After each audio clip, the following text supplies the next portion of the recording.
Put that pen. There we go. All right. Thank you, Shaka, for accommodating this into your schedule. No, please. I've been meaning to for ages, so I'm so happy I can get here. All right.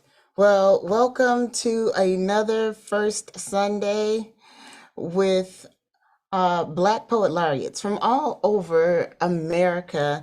I am so excited to welcome Henry L. Jones and Shaka Campbell with us today. We are going to hear some poems and we are going to have some conversations. So I hope you strap yourself in so that you can enjoy the knowledge and the greatness that is among us. So definitely want you all to have a good time today with us. So I'm going to be your host. My name is Raya Carmen. Every now and then I do some poems, but for today I just get to talk. So good stuff. Now let's jump right in with you guys. Tennessee all the way to California. All right. I guess I want to know, because both of you have been laureates for a while now. So I'd like to know, what has it done for you personally being a Black Poet Laureate, and even more than that, just being a Poet Laureate? Mm-hmm. Mm. Go ahead, Henry, you start. Okay. Well, it's twofold. One, there are people that don't know what the title is, so many times I've had to explain that. And the mission is to get people excited about poetry. So after having become a poet laureate, I know I've been more focused on that. As just a poet, I did it as an advocate. And using poetry for activism and just personal experience, touching on history, all those things. But when I became a poet laureate, I've noticed that I've been more attuned to projects that I can present to the people, that I think this will move them to understanding poetry, because I'm working on 2 projects now. And I've learned, poetry is one of those genres in literature that some people, they always reference. I'm talking about non-poets, they've referenced times in their educational experience where they didn't like poetry. So I have to break down that wall and then show them something as adults, that this is poetry. This is a realm of poetry, and taste it. It's like people say, "Oh, I don't eat squash," certain foods and stuff. Or my wife, she makes a bomb and tuna casserole, and I remember she made it for me, and I was like, "Oh no!" And I had to tell her, I don't like tuna casserole, because all the tuna casserole I had in the past was horrible, and I was like, "Why would you put fish in casserole? Just make macaroni and cheese and put When I tasted hers, I was like, "Ooh, this is good." Yeah. So, then asked her to make some of it. And it's been a while too. And I think that whenever you get that resistance, so I've begun to break down more and more people that are resistant to poetry, and to educate them about what a poet laureate does. And I love the look on people's face when they hear a certain poem or story within that poem, and they go, "Ah," and then people got your poem when they come to you and say, "I like blah, blah, blah, blah," because there are certain elements of that poem they connected to. And that's what it's all about, connecting with people. So that's some of my, yes, I've overcome that moment. Gotcha. For me, it's been a mixed bag, right? My tenure is going to be up starting January of this year. So I've loved being in the position, but I think, when I think about the journey, I think the unique piece about being where we are, so it's Santa Clara County, and that includes everything from like Silicon Valley to Gilroy, which is more of a, sort of farming area. But the percentage of Black folk in that make up these 15 cities, not a whole lot, right? And so, it's a different, when you say a Black poet laureate, it doesn't hit the same way in this space that it does, that it might be if I was in New York or Tennessee or, in the South, right? It doesn't, there's not this immediate camaraderie. Like, okay, you know what I mean? It's Yeah. you get more of a, oh, okay, So I make a point that whenever I'm in that space to not only say, okay, I'm the current laureate, but I'm the first Black poet laureate, just to make sure that that's in the conversation at any space. So it's been interesting. But the thing I think the advantage about it is the title itself gets you into spaces that typically wouldn't. Just, hey, I'm a poet and I'm about the kids. Can I do this? And they're like, there's multiple people that are doing that. So I think the laureate piece, carries a certain weight. And then I think on the other side of that, folks that are already, especially from a civic perspective, right, getting into those spaces. And, when you're lucky enough to find someone, a representative or so in that space that is amenable to like poetry and art, it helps them because they want to bring that in, but they can also bring it in with that stamp of, okay, it's the county sort of stamp this person to be that ambassador, right? And so it helps them on that side, but all I care about is the outcome and being able to get in some of these spaces and work with some of these kids. And that was the two tenets I went in with my laureateship. Was sort of, one was being able to create a voice for the young ones in the area, a mechanism for them to be able to share what they're feeling. And I've been able to do that. So I'm super excited. I'm super happy about that. The other piece was just to, again, you have 15 cities, but they're very disparate cities, right? So figuring out how to have poetry sort of bring these cities, together. So it's been a journey. It's been hard, but it's been super fulfilling. You know what I mean? There's spaces I've walked in where I thought I was going to have a lot of friction, that it was smooth as can be, and then places where I thought it was going to be so easy, and it's like, no, I need to know why. And it's like, isn't it obvious? But it's been good. It's been good. I think it's absolutely amazing that we are all from these different cities, but a lot of our experiences still meet and are so similar because we are still in America, and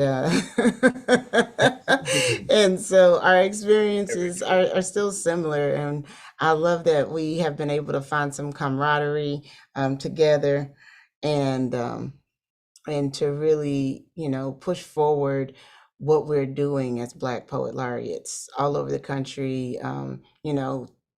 I know some poets from California are touring over to the East Coast now just because of connections that we've been able to make. And I was able to do Beautiful Black Books, and Henry, you did too, with Shaka. I've never been to California, but I want to go now. So Oh yes. Oh yes. really, really just love these connections.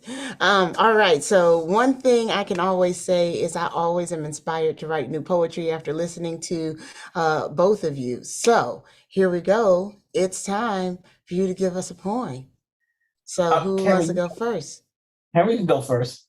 Well, I went first with the question, Shaka. So That's true. That's true. Okay. I'm gonna flip it around.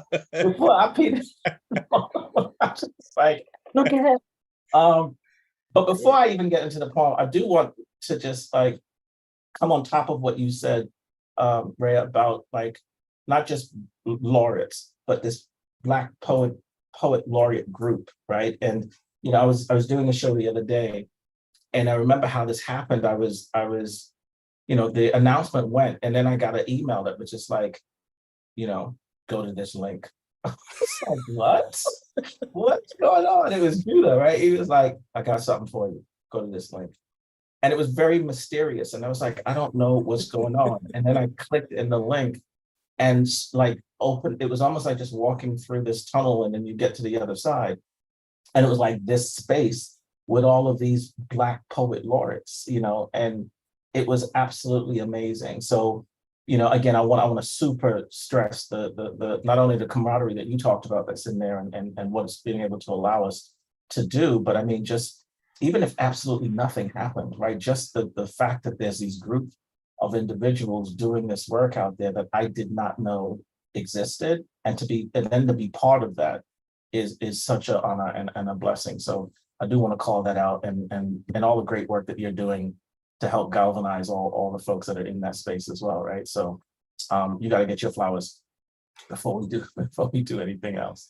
Well, I have to give props to Angelo because I think it was his idea first. Really? And when Angelo started it, he just thought it was just a few of us. Like, so Yeah, when he started it, it was just like a small group. He was like, oh, these are just my friends yeah, that I know. And yeah, then I started, doing Google and my husband is like, YouTubing, and we're starting to realize, oh, this network is way bigger.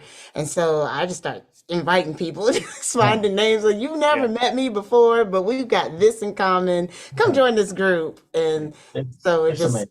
got larger and larger. It Yeah, has grown. It's that sense of finding, like if you were an orphan and you found out that you had Hmm. other relatives out there in the yes, world, and it seems like instantly linking and feeling connected with all of us, yeah, yeah, Black poet yeah. laureates.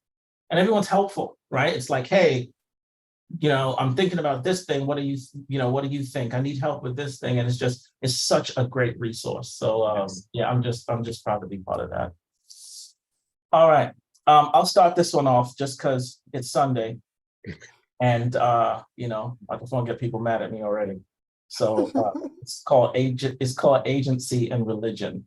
Um, and there's, before I start this, I don't like sort of giving prefaces to my poems or anything like that, but there is this thing called a oh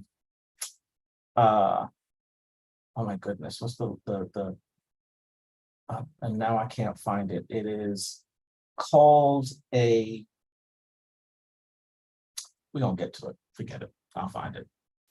Anyway, here we go. Agency and religion. The dictionary defines agency as a sense of intending and executing actions, including the feeling of controlling one's own body movements, and through them, events in the external environment. The dictionary also describes religion as being a personal set of institutionalized system of religious beliefs, attitudes, and practices.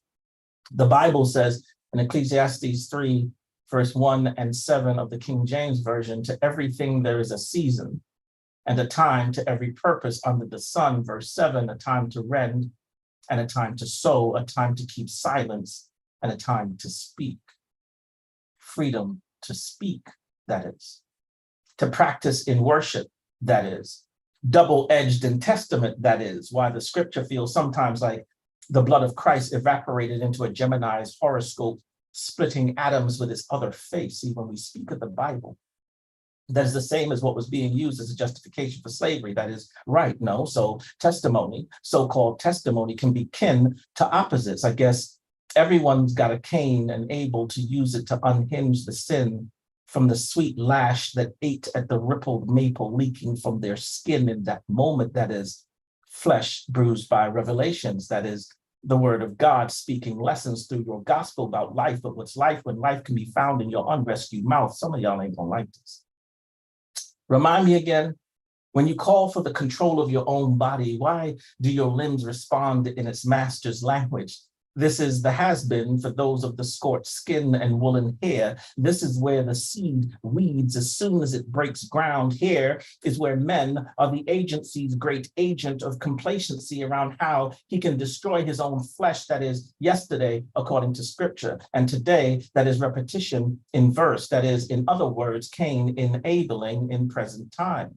How men can eat through their mothers' mouths without remorse, is the blueprint of a ripped throat from its own breath. Texas, you cannot breathe in a vacuum, sir. A lone star does not a constellation make. The serpent has a starring role in all the scriptures we scroll into righteousness, and we've seen the words, we've seen the words fold into right angles.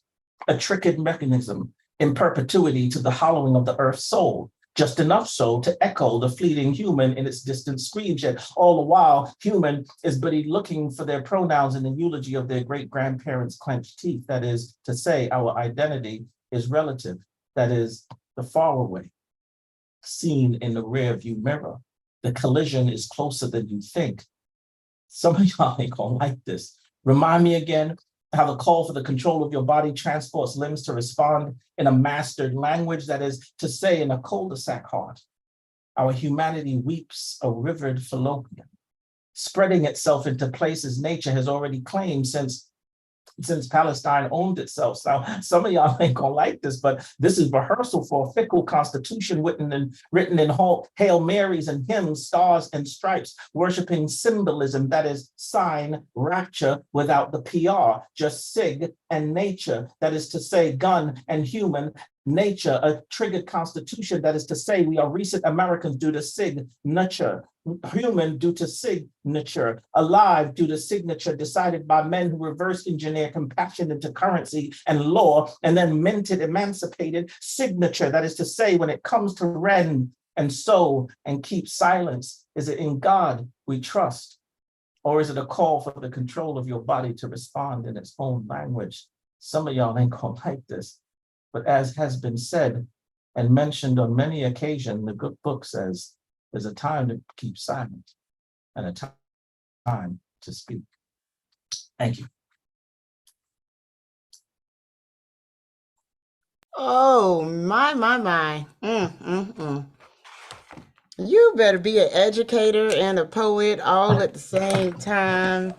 Some of y'all are not gonna like this. There are so many good lines in there, but I wrote down, and you said a cul-de-sac of the heart. I was like, oh, wow. And it brought about the picture in my mind of what a heart with a cul-de-sac actually looked like. Yeah. And then the way you broke down that signature. Oh, And it's the thing, and that's the word I was trying to look for, because in the military, there's a certain kind of Glock, and it's called a SIG, right? wow. And so it's like SIG and signature. You take out the PR, and you get SIG, which is that gun, and nature. It's like the gun by nature, and all this. So, anyway, I had fun with this one. That one was, yes, that should be studied. That piece should be studied. Thank you. Need to send that off to some good old middle school Oh my and God. high Yeah. school Yeah. English teachers and let Yes. them study Mhm. that one. Yeah. Thank All you so right, much. Mr. Henry, Yes. what you got for us? All right.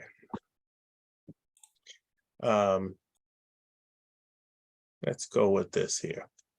I've been, I write every day, but don't present all of it all the time, because as I told someone, I said, well, I edit stuff too. So it's about editing it, perfecting it. That tends to take even longer. But what I want to share.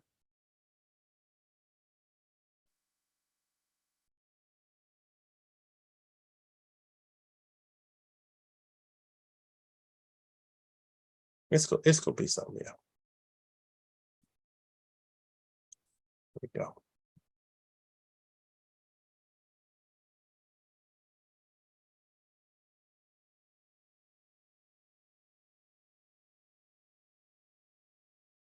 right.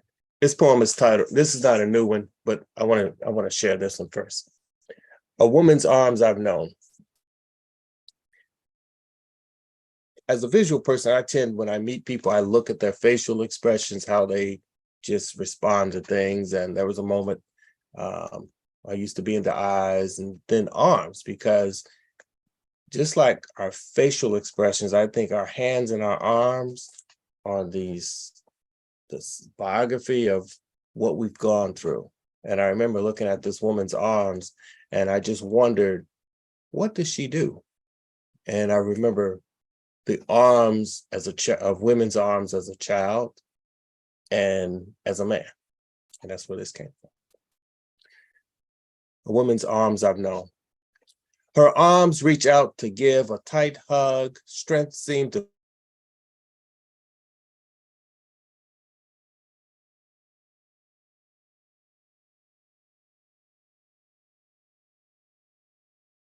Did Henry freeze? Did he freeze for you too?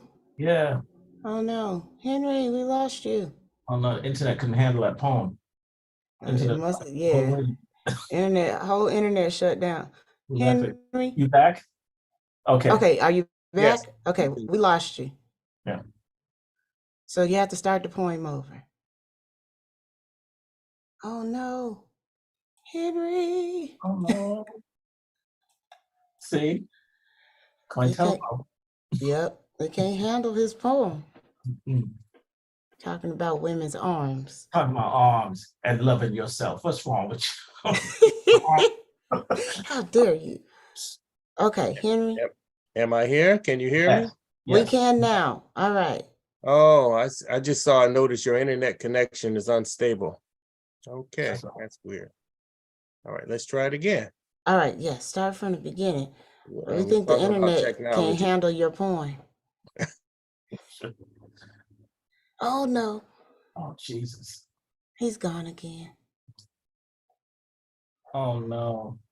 You know, I had a moment in my life where I was infatuated with hands as well. Mm-hmm. Are you back? All right. I'm I back. think we got you. I can see you. I'm going to shoot that energy.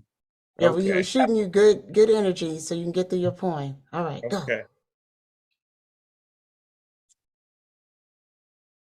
A woman's arms I've known. Am I still there? Yeah. Okay. 'Cause I'm gonna have to stop every stanza to see. All right. Her arms reach out to give a tight hug. Strength seems to flow from them.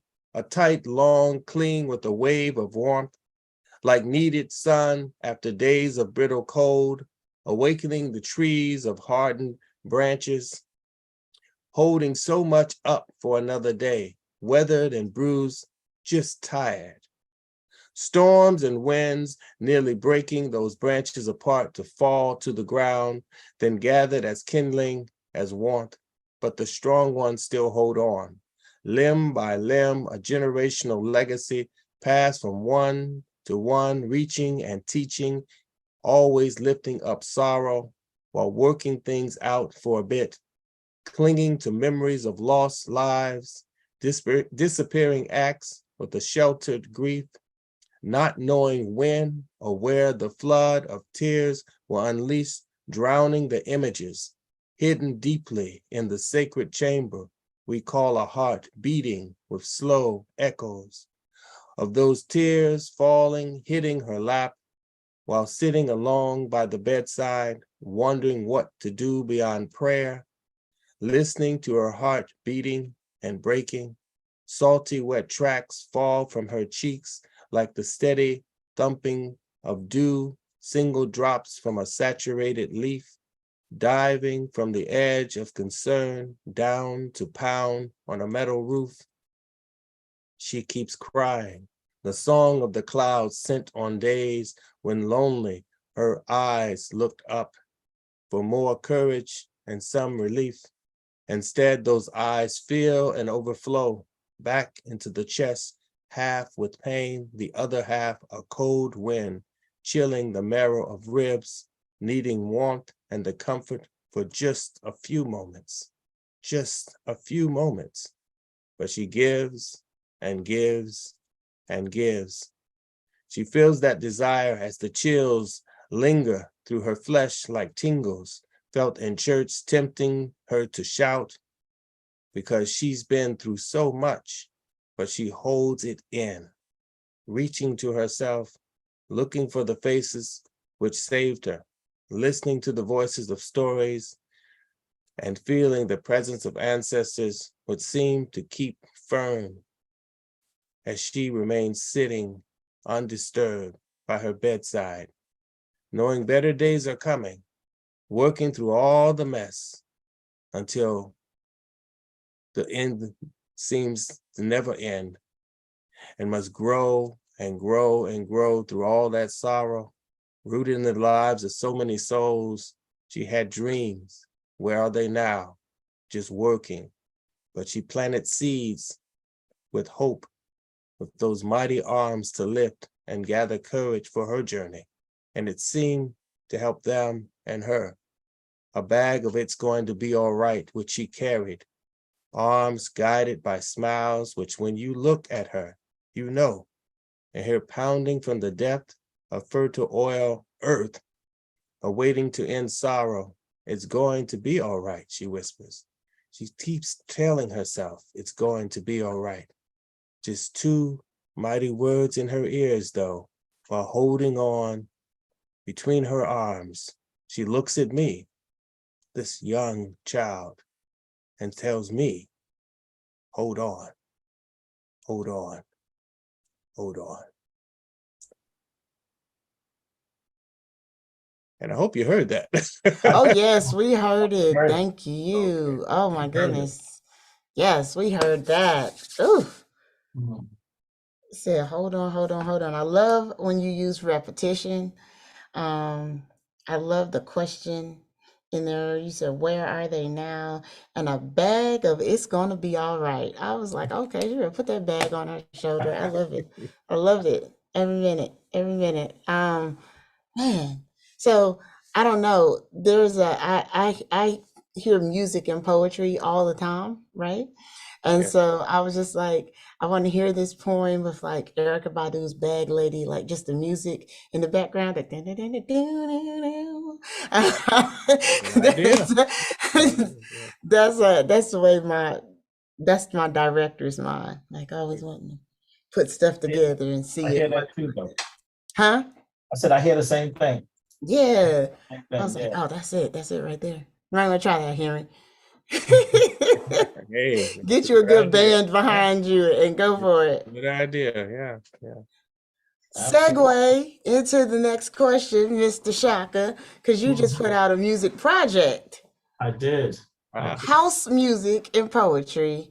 Yeah. How did you come to this love, or these Um, loves mesh together? yeah. It's funny, right? I'm trying to call what I'm calling it is spoken house.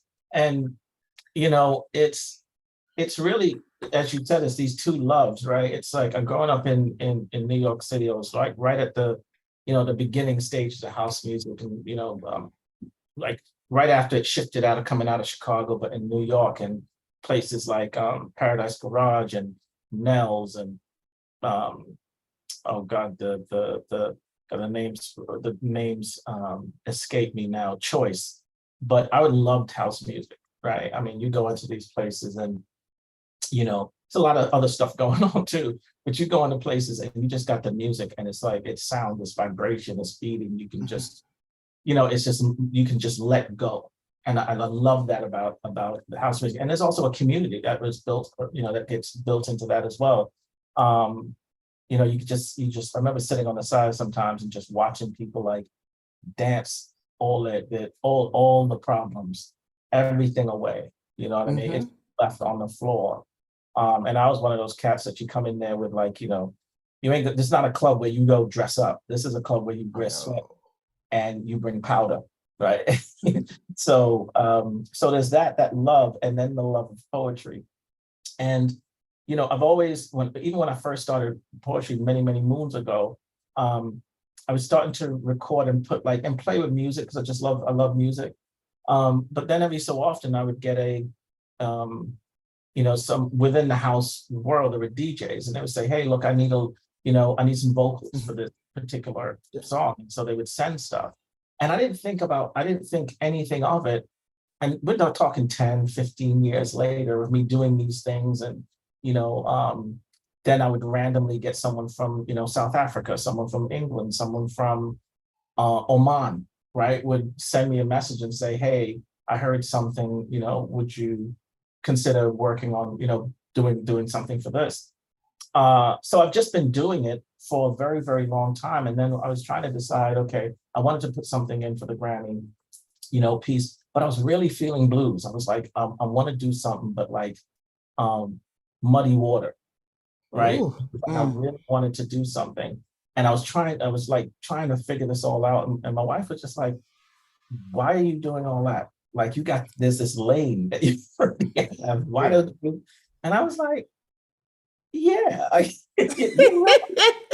Thank God for Like you've been wives, doing, right? yeah, she's like, you've been doing this thing for ages. Like, and I was like, okay, cool. But the thing I think what was bothering me was the idea that not everyone's into house, right? And I was like, if you Right. put another album out there, you may polarize it, So that's why it's like house music, and then you have the next song is like what I call like the coffee grinds when you clear your senses when you smoke. And they give you perfume, and then Mhm. you smell one, and they make you smell the coffee grinds. So that's like in between there are other pieces that clear. Clean your palate.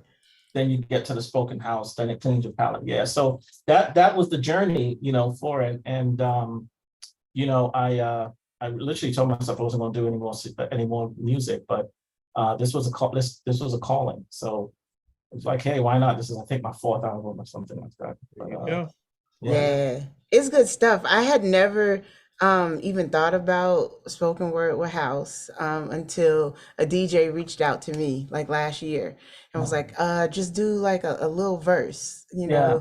and he came back and was like, that's everybody's favorite one is the one with your voice. So you gotta do some more. And I was like, what are you talking Yeah. about? And then I heard oh shucks, what's his name? Poets Have Fun Too, with that Mhm. house beat behind it. Yeah. Oh, Oh, how so you're talking about why say can I? Yeah, say I say cool. yeah. Yeah. And so I heard that and I was like, oh, okay. And then you posted about your new album and I was like, oh, okay. So poets are doing this. Yeah. Yeah. And I just Literally. yeah, I love that fusion of loves and same for you, Henry. We can see all of your art behind you, but the Yeah. way you take your art and you fuse it with poetry. Talk to us a little bit about that, about those two loves and their intersection. Well, I used to call the two expressions a juggling match. But I didn't like the visual of that anymore. And also I compared them these two lovers where who's the side piece, who's the main one and all that. I don't think my wife like that comparison. Because someone said, the one true love of every artist is what the artist does. And then the white, but I was like, am I doing that? I had to look at that. But when it comes to whether I'm expressing visually or or through words, I see it as this orchestra mainly, where there are Mm, certain you each has a part in what I'm trying to express in these realms of that subject that I'm talking about or recounting an experience. Because when I take myself back to something, I'm there. You turn on the TV, you see a movie, you hear things, you see things, mhm, and that's life. We have all these senses, and I figured out that what I do, what I'm doing is trying to maximize all the senses of an experience that I'm trying to share with someone. Versus writing, it's a book. You write the word, you publish the book, it has words. But even that, you're creating images, and those images are in the real world. And in the real world, we have sound, even as we noted earlier about poetry and music, because sometimes it just triggers certain things. You mhm. hear a song and then boom, I'm inspired. And or just a scream, just so many wonderful things. I don't say juggling because that implies that they're not connected. They're just on like running and being twirled around with each other, but they're never touching. And I let go of that juggling analogy because they do touch. They're extensions of me. And I honestly, when it comes, and then I work it out. It's not like I've got this method to my madness. I really don't. I just try to express the best way I can. share I with. love that. It's beautiful work, man. I didn't know that there was a name, and I'm not saying that this is what you do, but the ekphrastic Mhm. poetry, Mhm. just right into an image and such. I didn't know there was a name to it, but it's like you both Yes. the imagery in your poetry and the imagery in your art. It's so vivid, Thank you. Yeah. Yeah, no, Thank it's Can just definitely tell that you're a painter you. from the way you paint pictures, even in your words. Yeah. It's Yeah. awesome. Yeah, and I wear myself out. I get tired. And that's why I got sick when I was telling you about, because I said, you got to pace yourself, dude. You're getting older. Mhm. You got some more years. So don't be trying to burn out. yeah. I used to, at a younger age, I would tell people, I'll sleep when I die. I'm like, nah, I gotta Yep. sleep now. Oh God. Yes. I gotta get some rest these I, Yeah. days. I These got days. I got to schedule in a nap. Yeah, I got a little nap every now and then, or the death gonna come way sooner than I planned it. My, So, yeah, My youngest daughter suggested taking naps. I'm like, I don't need naps. That's for old folk. no, yeah, naps are And I beautiful. took a nap that day because she was like, you look tired. And I will be up late at night Hmm. when I get it in my head to create something, trying to get it done and get it to the point where either I have to say, okay, I need to step away from this for a moment, whether it's writing or painting. And when she suggested that, I was kind of resentful, but then I took a nap. I woke up and felt so good. I said, this nap thing, I might got something here. It's like, might not be a daily thing, but I liked it. I felt, because you feel more energized. And I yeah, think I Yes, only slept maybe 30 minutes or whatever, but I that's, felt well rested. yeah. So yeah, It's there, almost power satisfying. naps. yeah, Yeah, yeah, yeah, there's something to it. exactly. Yeah, they Yeah, say power naps are what, 25 to 40 minutes. yeah, Something like yeah. and it does Yeah, make you and feel good. it's just it makes a difference in the day. So you mentioned something about staying up late, and that kind of got my mind going because I used to be a school teacher, but I was also still a poet, and I would be up at the non-teacher hours. And everybody always didn't understand, like, how can you stay up till 2 o'clock in the morning, Mhm. and still, function as a teacher? Is just being up late an artist thing, or do you guys go to bed at 8 o'clock? Like, so I do. My agent, he goes to bed at 8 o'clock every night and wakes up at 4 in the morning. He starts his day at 4 in the morning, which is Mm. crazy to me because I'm still up at 4 in the morning most times. Mhm. So just trying, More how power. how is that for you? Look, I think, and I don't know how other artists are, but I know how life is. You know what I Hmm. mean? And so there's weekend shaka, what I call weekend shaka and regular day shaka. So it's like I've got the 9 to 5 job, which is pretty intense. And then I have a family and a 13-year-old daughter. And then this art stuff. And then, which we all know, then there's poet laureate stuff, right? Hmm. So it's is different. And it's almost like I have to create those separate spaces for it. So it comes to a certain time of day where I kind of turn off one, you Hmm. know, spend time with the fam when they go to sleep is when then the poet laureate stuff comes and Yeah. um, and poetry stuff. But the one thing at first I thought it was a disadvantage, but I think it's not anymore. Um, is the multitasking. And when I say multitasking, it's not so much like, oh, I'm doing them all at one time. But with this iPhone that we have, like when I see something, I write something down. When a line comes in my head, I just pop it in, right? And so I see a picture or something. Like the other day, I saw it was yesterday. I think it was Henry's um, Zoom picture, right? Had Henry, and then it looked like you were behind some trees or branches. That was a sculpture I did with this interactive show. And in fact, one of my cousins, we had a family reunion here, and my family members were able to see that exhibit, and that really thrilled me. And my cousin said, who was a photographer, Fred, he said, stand behind your piece. And I was like, what? And then he sent it to me in all these interactive tubes. Yeah. Yeah. Yeah. And so I saw that yesterday and I took a picture of it because it sparked something. You know what I mean? And so Mhm. So that's what I mean by the sort of cross-pollination that happens in a day. If I see something, it feeds my, but I make sure to capture it. And then when I do have the time, I then come back. I'm not starting afresh. You know what I mean? It's like I'm building through the day off of these ideas and these things. So, and I think that just works. That it gives me just a different perspective than, I told somebody the other day. It was like, oh, it's so beautiful when I could just, oh, Saturday is writing day, and I would go to the No. go to the cafe and sit there for It hours. is And not like, that anymore. it No. is not that anymore at all. I'm on No, the not at train. all. I'm on the train. I'm driving. I'm like, hey, Google, write this down. You know what I mean? So, Mhm. yeah. So I don't sleep. I don't sleep. My wife I was talking to my wife about that just this morning. She's like, you need to get to bed early. I was like, I see these bags, and she's like, yeah, well, that's what happened. One equals the other. Don't sleep. That's gonna happen. So, yeah, I don't sleep. Yeah. It's hard to schedule things, and I'm a person, I need to write things down to get it done. My things to do list, and I can check off and feel like I've made progress.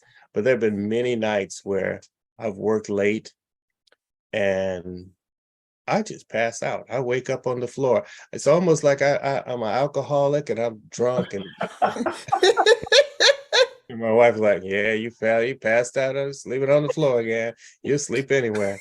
And it's true, because I wish I had that notion, oh, it's time to go to bed and everything, but it's like, it's like my last thought, I remember being in front of the easel Mhm.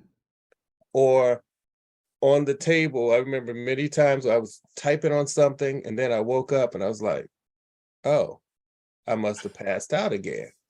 And I look on the laptop and I'm like, oh, I got on the paper. I was like, oh, and what's funny about that, sometimes when I look at what I was doing after having fallen asleep, it kind of, and I guess that was my body saying, time to go to sleep, take your nap.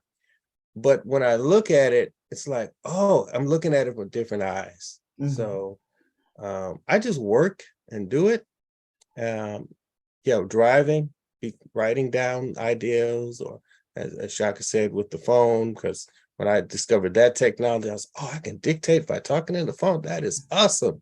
And I think as writers, it's when you can use technology to get your expression out there, even if it's just notes, that's phenomenal. Because why have this technology if we can't benefit from it at the That's Absolutely. same time? that's the truth. You Yeah, know, absolutely. And And of course, that's the conversation now is, will AI yes, replace the artist? yeah. Um, yeah. especially when isn't there AI up for Grammy? Or Don't So say that. Don't say. Please don't say there is that. an AI song up for a Grammy. I want to say that. I can't. I I can't. think I saw that somewhere. And so, but I don't know. I just don't think AI has the sauce. And you can try to mimic the sauce all day, right? But it's just not the same as the sauce of the artist. Well, I've heard other artists say that, believing the public would not watch, listen to, buy AI produced products. But you have very fine. You have restaurants with gourmet dishes, Hmm. delicious dishes. Some are extremely expensive, some are affordable. And they probably think, oh, this food is the bomb. Everybody's gonna love my French food, my African, whatever. But remember, we have fast food restaurants that people will go and buy millions and Yeah, millions of burgers, and then you yeah, got articles talking about what's in them, and people still buy them. And yeah. I do go and buy me a burger now and then. I have to lay off of it. But I think if the money is right, people will become more inclined to support AI, which that's what saddens me, because Mm, the human expression should supersede everything. And yeah. they're pushing that AI stuff, and I don't like that. It's a conversation. I mean, I go on both sides of the line. I love sci-fi, right? That is like, Right. I love sci-fi. The reality, I think, is that is AI from a, I guess from a poetry perspective, is it ever going to replace poet? I think it depends on what you consider the poem. You know what I mean? Mm. Yeah. Because it depends on, and just like you said, Henry, it's like what the audience, so to speak, is going to absorb. The audience is good with what's coming out of AI. That's going to be considered, poetry. But then when you look at AI, I think it's right now we're in the beginning stages of it. Trust me, it will get a lot better, right? Because it is refining. It's machine learning. So it may not get the nuances now, but as it collects enough of the work, it's going to get to the nuance, and it's going to be very, very hard to decipher between human and AI. So I have my problems when it comes to that with technology as a whole. But there's part of me that's also like, I don't want to fight it, because there is technology that is absolutely beneficial. You Oh know what yeah. I mean? I mean, the conversation we were just talking about with sleep, I have this, and this is not a plug for Aura, the Aura ring, right? And what this does is you wear it it tells you not only your sleep patterns, but your heartbeat at night and all of this kind of stuff. Now, Mm. the great thing, the thing about this is that doesn't mean that I go to bed when it says I should go to bed, even though I should go to bed when it says I go to bed. But at least I have that I'm informed, Mhm. right? You wake up the next day and it'll give you a percentage and be like, this is, based on how you slept and when you went to sleep and your heart rate at night and all of that kind of stuff. It'll say, you're at like a 55 today, so consider resting a little bit more than typical. And Wow. so I use that to say, so at least I know how my body's feeling, and then I can make, and then I can decide, as opposed to just being the victim of, like, I know I'm not. It tells me to go to sleep. I know I'm not going to go to sleep. I got stuff to do. But at least again, when I wake up in the next morning, I'm like, okay, this is why I'm feeling this way. Because I slept, Hmm. and plus my heart rate was up, plus da da da, right? And so it informs how I do the rest of that day a little bit. So when you talk about stuff like that, I think there's definitely some advantages to technology. Oh, absolutely. Yeah. Yeah, I think I'm a little like you said on both sides because I'm an engineer. Yeah. So by nature, tinkering with things and technology is my jam. I love it because you can have a machine build a heart now, or all of these different things. But I think that when it comes down to a connection to human story, Yeah. and you can't have a machine do that because they don't have that lived experience. Nope. So I think that that's where that different comes. Even if I put into AI and get a great poem out, there's never going to be a computer to deliver that poem with, the delivery of a spoken word artist or a person who has a passion to tell that story. So um, sometimes I wonder, should I put a poem out there? Do you put it out there? Because AI is going to be eating it up, right? Yeah. And so I know, right? they're going to Yes. attempt Yes. to mimic that Mhm. cadence and that style of writing and those things. So question it, but you have to put it out there, right? Just got to. That's the So. thing. And the thing is, it's like we're gonna be there, right? I was watching this thing the other day, and they were talking, the guy who's the head of one of the folks that put FUBU together, and he was talking about the the cars, the self-driving cars. And there's a group of them that are not doing as well in San Francisco. They're like stopping and doing other stuff. And while everyone was, like, oh my God, this technology, blah, blah, blah, he was just like, he says he sees a world where in 20, 30 years, certain groups of people, it may be illegal for them to drive. And I was like, what are you talking about? And he's like, we have drivers on the road who are 70, 80 years old, but My mama. they need to get to their destinations, right? And eyesight's not as great anymore, blah, blah, blah. And he was like, I can see a world where, because he's like, the technology, they'll fix it, right? Right. But the idea of like that, right? The idea of um, working moms that get together and say, okay, we have school pickup, right? And Mhm. so the car's going and picking up the kids from school. Like it Mm. seems far-fetched now, but who, it seems far-fetched now. I was talking someone the other day, pre-microwave, right? The idea that you can put something in a microwave, like that wasn't even in, your thought pattern. So Right. things are gonna change, you know what I mean? Things are, it's gonna change. Yeah, Yeah. they have to. Right? Yeah, they have to. Yeah. The more they change, the more they stay the same. Yeah, That's what, yeah. isn't that the age-old saying? Yeah, And then exactly. But to they'll be your looking point, back saying, remember when folks used to drive cars, all those accidents we used to have? exactly, right? Exactly. Well, You haven't heard that's of an always my accident in biggest worry. years, My that's always my biggest worry because my mom is 80 years old and she drives herself everywhere. I'm worried somebody's gonna run her off the road, or that she'll drive too slow and somebody with road rage is gonna ram into her, or she'll take her eyes off the road. And so just the car that has those safety features to stop on its own even when you're Right. not paying attention is like a beautiful thing to me. I'm like, oh, I can see why that technology would really become more and more. I think it's because I'm a sci-fi geek and I love sci-fi movies that Mhm. my brain always goes to like Terminator or Of course, or the Will Smith movie I where robot. iRobot, where the computers are like, y'all are mean to each other, so we're just gonna wipe out all of humanity. It's like, well, we are mean to each other, right? Yeah. We are the We virus. we do things Yeah. that don't make sense. It's Mhm. inhumane, and the more and more they learn about the human experience, Yeah, Hmm. exactly. are Yeah. are we worthy? They Right. come to the conclude because the same way they learn to think Mm-hmm. and deduce, well, this is the solution for this. And then they look at us and say, well, what is the problem with the planet? Oh, well, I need to eliminate the human.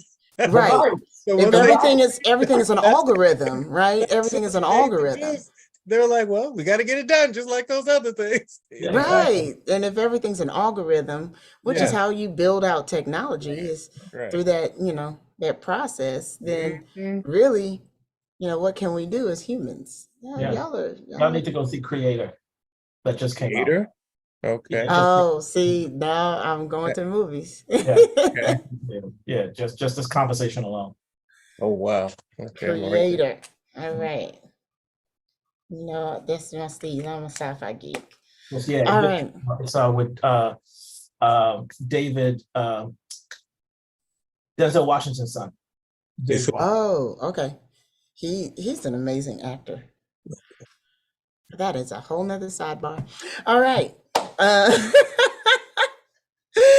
get some more poems, guys. Henry, you get to go first this time because you okay. made Shaka go first last time.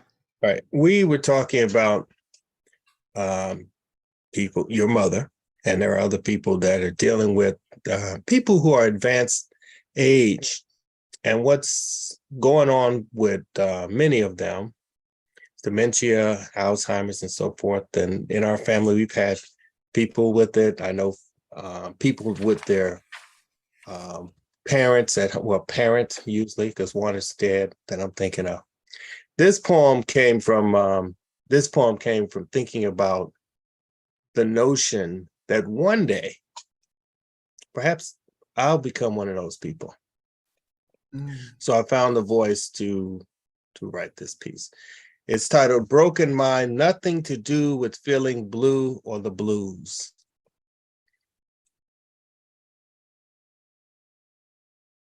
My broken mind is a shattered vase of memories, unplugged remnants scattered onto the floor. Time to sweep up the mess, looking for hidden images, ceramic pieces of a puzzle, unsolvable after weeks of moving hints around. So much is unclear from the edge. They believe unable to salvage this vessel or consider still beautiful and useful. Once a mind for flowers, vases, colors, scents, which inspired smiles, love, and joy, even romantic lures of passion. When a couple heard ecstasy scream, they looked and came together, searching for love or lust, and then floated in a pool of sweat, holding onto each other. so no one would fall and break like this precious, precious vase did. A broken mind. Together they felt whole, even if for a moment.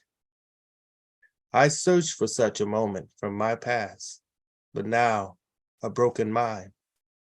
But when you touch this broken container of what once was me and my mind, superglued with sticky fingers, there's no wholeness or healing. You can see and trace my hairline cracks, those surface roadways of twilight zones, and find my uneven fragmented fears, sharp enough to cut your fingers, to become a bloody sacrifice for the gods, which become lies and broken promises. I can't be filled with love or water anymore, to hold flowers and enjoy their beauty. No one even tries. No matter how much I thirst to feel real, I'm alone and lonely, surrounded by people, but wanting to wander, to find myself again outside. But I must stay nearby them. Who doesn't understand my struggles, because we're never the same after you fall and break. What they tried to pick up weren't bones, but splinters of me. Fraying from cords of wood, I was once strong and hard as a warrior, now dry and aged, ready for flames. A fiery idea for my muse, for inspiration or insight. Instead, I see burning acres, a silent wildfire consuming me inside. Charred remains become flying flakes, drifting away my thoughts and dreams. As lost connections of my brain's gray matter unfolds and become off-road trails where I get lost but try to find my way back. Then I hear the constant whispers talking about Alzheimer's or old mind, dementia, mentioned between their words, discussing frustrating days with me and my distortions of reality. I want to stand up and shout, "Ah!" But I can't. I can't. I don't know if it's due to fear or if they're right. Something is missing. But I keep listening. My twists become the stray remains of my past, transformed into a rope which I bravely grasp with my fingers, like hanging from a mountain's cliff, while chanting to myself, "Don't let go, don't let go, don't let go, don't let go, don't let go," constantly echoed in my broken mind, in my broken mind.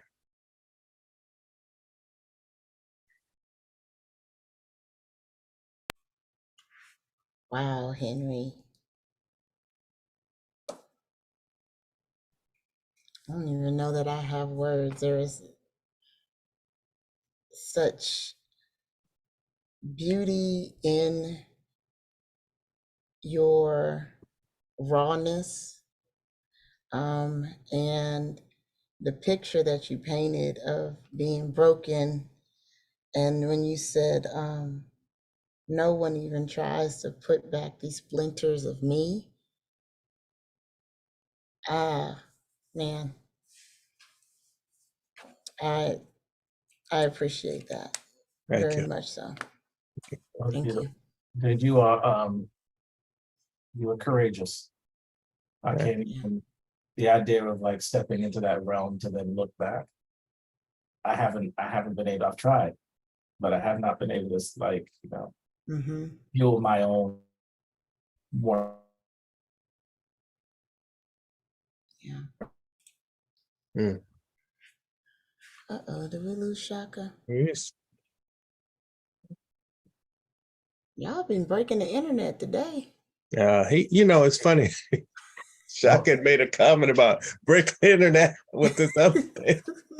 And here we are Now it's your turn, Shaka. Your turn. No, I know, right? bringing something I into got the same realization. message. I I got the same message that it was internet unstable. Yeah, yeah. They know what's going on. There's too much. There's too much power over these last couple of days coming across. Yes, the internet. yeah. So, Yes. you know. All right, See, the Shaka. robots might do that too. I mean, They're like, they talking about us. They talking about us. Exactly. We need to shut that AI, down. Make it unstable. Make it unstable real quick. exactly. AI is like, we're not ready. We're not ready. We're not ready yet. We need to. We're not ready. Exactly. Yeah. Absolutely.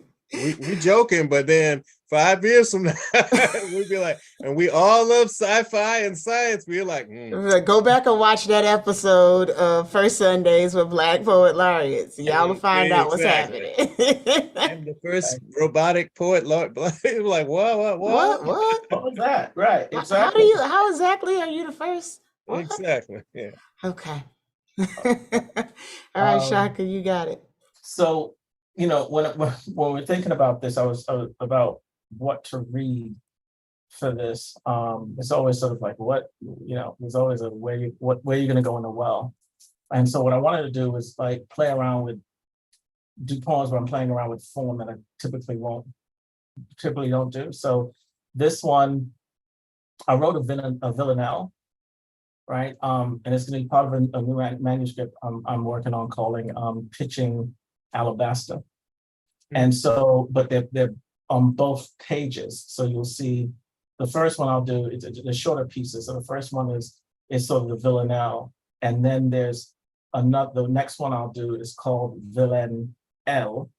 L is in Spanish, and it's it talks to the form.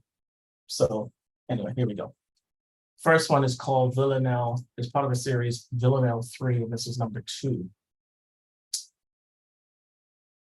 I, an inherited Black narcissist with a curated devourer, yet I fear the dark I bring. Because here, the space we inhabit is not safe. As if villain is coincidence, I sleep one eye closed, so as to see me in this space as both divine and sin. I, an inherited Black narcissist with a curated devourer, and to avoid a rising floor to a face accused, my voice must be of escape and body, an alchemist of melanin, because here, the space I inhabit is not safe. Mama tied struggle to her umbilical, hence my conception was summoned from the silhouettes of our hungered kin. I, an inherited Black narcissist with a curated devourer. She says we must outlove ourselves to the point of obsession, so as to expel the slave names bitten into our sun-kissed skin, because here, the space I inhabit is not safe. Still, I am a Black galaxy suffocating on fear. How easy my body can be removed from myself is balancing on the fringe, because the space I inhabit is not safe. So that's Villanelle me. And then I'll go to Villain L. That goes like this. What happens to your body when you breathe in through your nose and breathe out intergenerationally through your mouth? He was from Spanish descent, they say. Named him after his uncle El Sol. Spitting image at 19. Nose sculpted in his pain. His first vision came in 3 lines. Came at the first snort of the first line. Then the 3rd line for his second snort pause. Skip the 3rd line, the 3rd, because of the nosebleed, took his handkerchief from the breast pocket of his uncle's jacket, back at it. He went to the 3rd line for his 4th snort, skipped the 5th to rub it on his teeth, saw Tio do the same before he overdosed, bending over so he could finish the 3rd line for his 6th snort, the first of his last at 19. Last words were, soy el hombre, soy el sol, soy villain L. What happens to your body when you breathe in through your nose and breathe out, recycle through your mouth? So that's the two villanelles. Nice. I can't wait to see those like on the page. And side by side. Yeah, yeah. It's hard Yeah, yeah. to talk, but it's like, I was having so much trouble when I wrote my villanelles, the three versions of it, getting to that sort of structured, Right. line and how that, you know, but by the third villanelle, it was already there. It was so there. And I was like, how do I represent the struggle I went through? And that's how like Villain L came out. Yeah. Is how the show had. Anyway, yeah, that's I that. love that working through structure and just pushing yourself. And, so I have one more question is what's next? How are you both going to continue to push yourself? And what's your next level look like?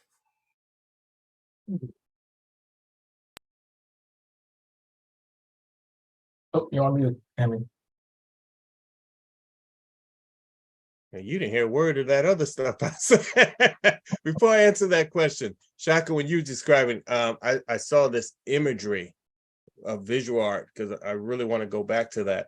But then I took it to another level where I could see it, that piece as a play where you have one person coming forward and a spotlight sharing that, and then they slowly merge back, and then the second person. Yeah, yeah. I could just see the visual of it, and then maybe at the end, They both something. But I Yeah, could see this yeah. wonderful flow of that, and because you don't need a bunch of props, you just focus on the words and the person.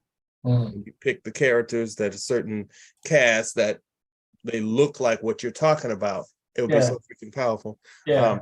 That's what Uh, I was seeing that as you were Yeah. reading. I was like, oh man, that would be excellent, I excellent. never thought of that. I never thought about bringing it to Oh, life. Sort yeah, of visually, yeah. I did like on the book, but I Yes. never thought about that, coming actually to 3D, like real life. Mhm. That's a great idea, man. Yeah, I don't know if it Yeah. qualifies as a core poem or just a straight Yeah. poem, Yeah. you know. But I could see it. The strong visuals in that piece. What's next? Film. Um, I've been extras in films. I mean, low, like, oh, look right there, that's me, that type of stuff. No headliners. It's just fun. But Hmm. I've done some experimental pieces in the past, and I was in a retreat about a week ago. And part of the retreat, I brought back this poetry film that I did 2 years ago, and I presented it there. And it's you do things, but everything has its time and place. And there are some film projects that I have in the works. The one where from our Black Poet Laureate book, converting the poem I wrote about Hendersonville, Tennessee into a film. And every week I'm doing a little bit of that, but I said I kind of need to move faster on this because there's parts in the city where I'd have to do the filming and get these people together.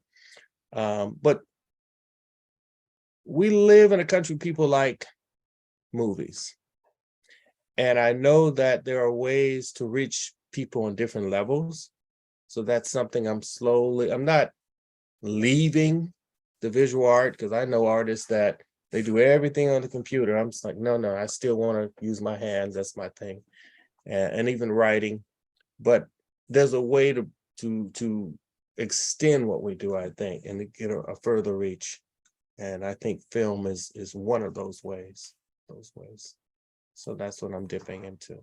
And still doing the other stuff, reading and so forth. Yeah. I love it. For me, there's like what am I doing? One thing just to keep the pen sharpened. I do this poem a week that I post on my Instagram. Like so, that that just make sure I'm doing something. It's never, it's not perfect poems or whatever the case may be, but it's because I said I was going to do it, and I said it online.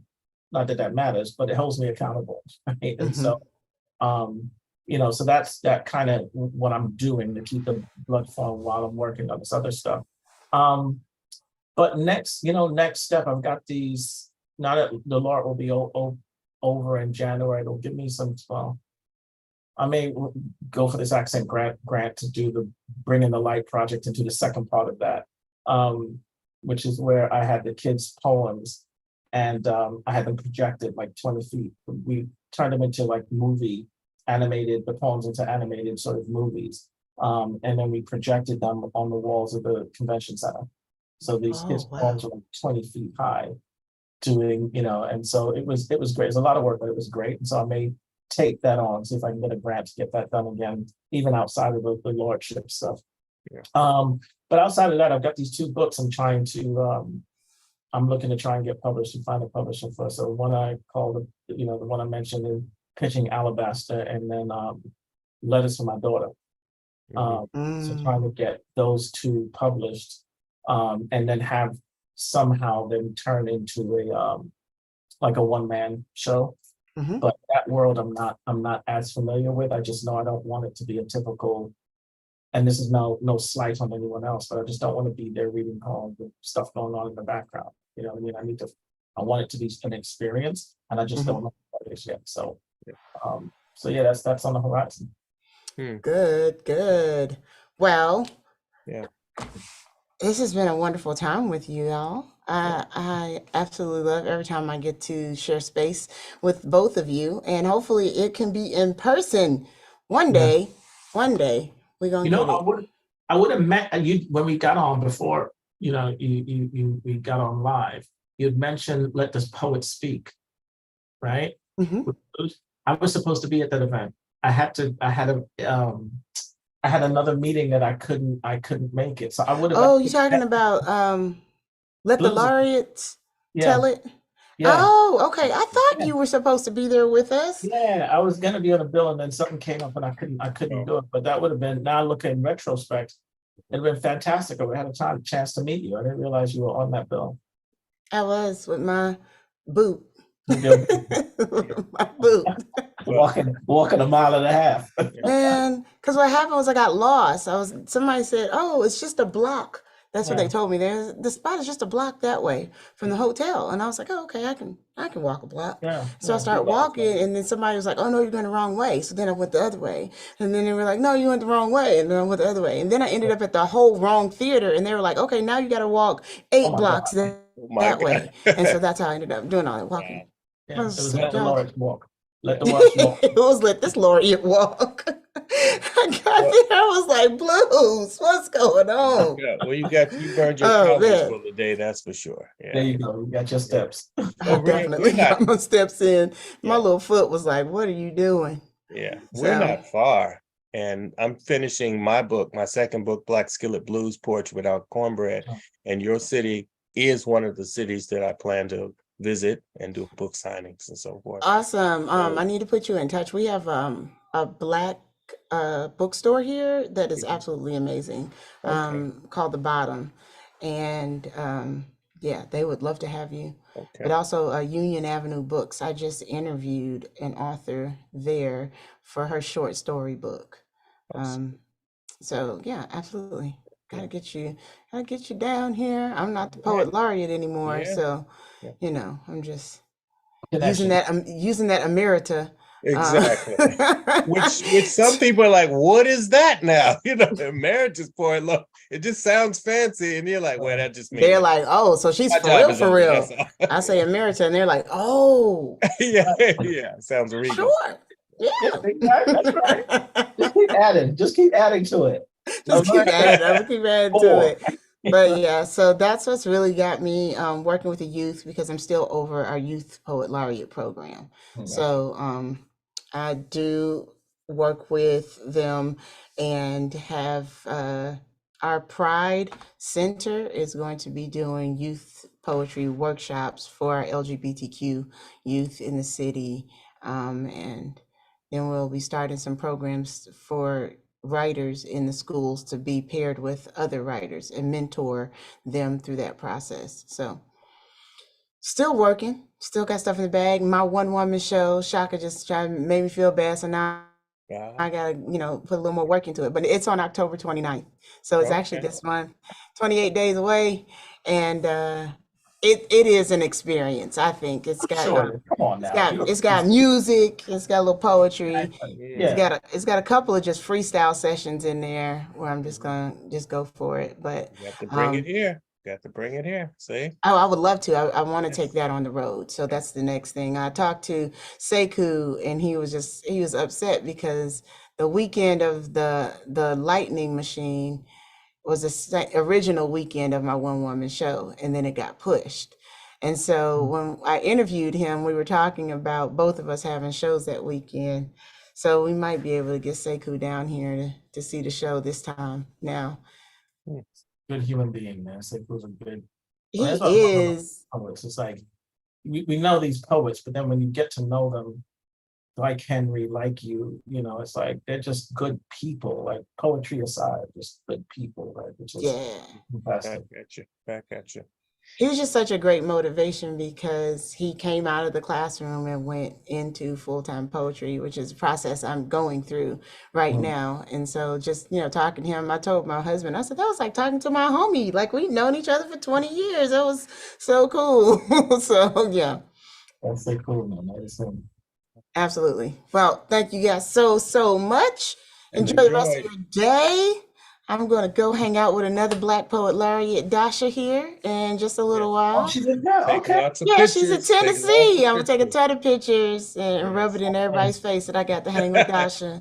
Yeah. And Give her hugs, man. Give her a hug. She was Yes, up here. please do. She's in Yeah. Sacramento, but I couldn't get out there. It's like a 3-hour drive. I couldn't get out there, but Mm. I was away. But please send us her our love and give us Yeah. a hug. absolutely. And we will see everybody else next first Sunday. And we'll have 2 more amazing Black Poet Laureates for you. Enjoy your Sunday. Peace. Thank you so much, sir.